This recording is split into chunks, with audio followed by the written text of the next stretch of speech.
Court ने इस मामले में कुल 14 आरोपियों को सजा सुनाई है। उन पर आरोप है कि पूर्व विधायक सत्यनारायण पटेल ने वर्ष 2018 में देपालपुर के क्षेत्र में बिना अनुमति के प्रदर्शन किया था और इस दौरान काफी हंगामा भी हुआ था, जिसके बाद प्रशासन ने उनके खिलाफ केस दर्ज कराया था। वहीं सजा मिलने के बाद सत्यनारायण पटेल ने कहा कि उन्होंने किसानों की समस्या को लेकर प्रदर्शन किया था और आगे भी वे किसानों सहित जनता के मुद्दों को उठाते रहेंगे। वहीं सत्यनारायण पटेल के वकील ने इस सजा के खिलाफ ऊपरी अदालत में अपील करने की बात कही है। 2018 का मामला है। किसानों की फसलें खराब हुई थी, उसके मुआवजे को लेकर प्रदर्शन किया था, किसानों की समस्याओं को लेकर प्रदर्शन किया गया था। शासन का ऐसा कहना है कि हमने बगैर अनुमति के प्रदर्शन किया। माननीय सत्यनारायण पटेल और उनके जो 13 साथी उन्होंने बगैर अनुमति के प्रदर्शन किया, जिसको लेकर देपालपुर थाना अंतर्गत इसमें प्रकरण पंजीबद्ध हुआ था धारा 188 और 143 के अंतर्गत, जिसमें हमें अभी ऑर्डर की कॉपी प्राप्त हुई है, जिसका हमने अध्ययन किया है। हमको 188 में हमने शासन के विरुद्ध कभी किसी अनुमति के प्रदर्शन किया तो हमें 188 से बरी कर दिया गया और 143 के अंतर्गत हमको सजा दे दी गई। 143 कहती है कि सार्वजनिक स्थान पर हुड़दंग करना।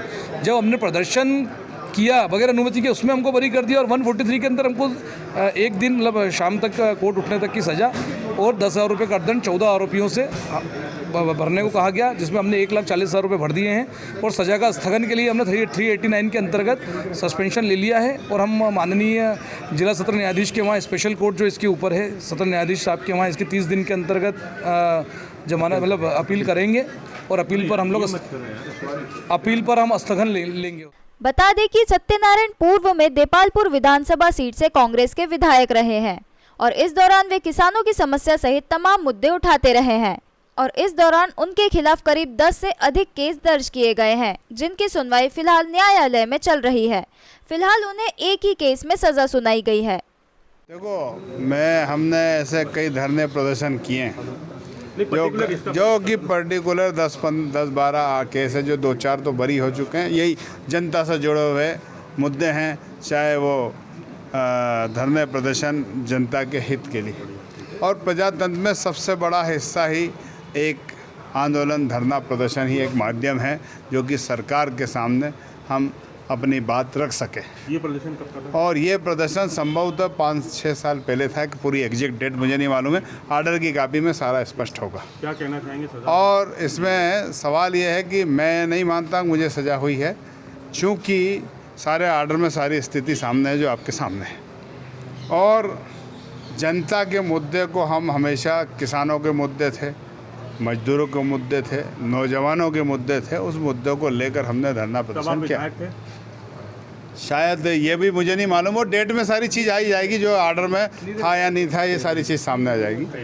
तो इन मुद्दों को लेके मैदान में हम ये मुद्दे थे, किसानों का जो वसूली, बैंक वसूली जो होती है, एक उदाहरण तौर पे 1 तारीख को वसूली हो रही, और जो समर्थन मूल्य पे गेहूँ और अनाज तुलना था वो 20 तारीख को तुलना।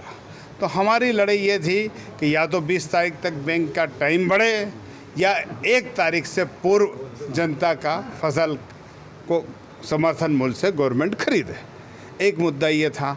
दूसरा मुद्दा ये था कि प्राकृतिक प्रकोप हुआ था जिससे मुआवजा मिलना था, वो सरकार जांच में आनाकानी करके और उसको रोक रही थी।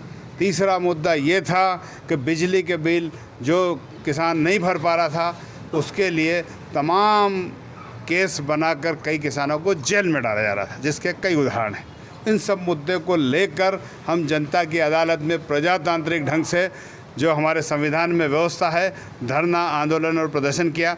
और हमने धरना जो दिया वो पूरा शांति प्रेरित था, न कि हमने कोई तोड़फोड़ की, न कि कोई हमने सरकारी संपत्ति और कोई जनता के ट्रैफिक में व्यवधान बने। भाई, प्रजातंत्र में ये एक अधिकार है और इसके लिए हम जनता के हर हितों के लिए प्रजातांत्रिक ढंग से संघर्ष करते रहेंगे और साथ ही न्यायपालिका का जो भी आदेश होगा उसको हम मानते रहेंगे। धन्यवाद।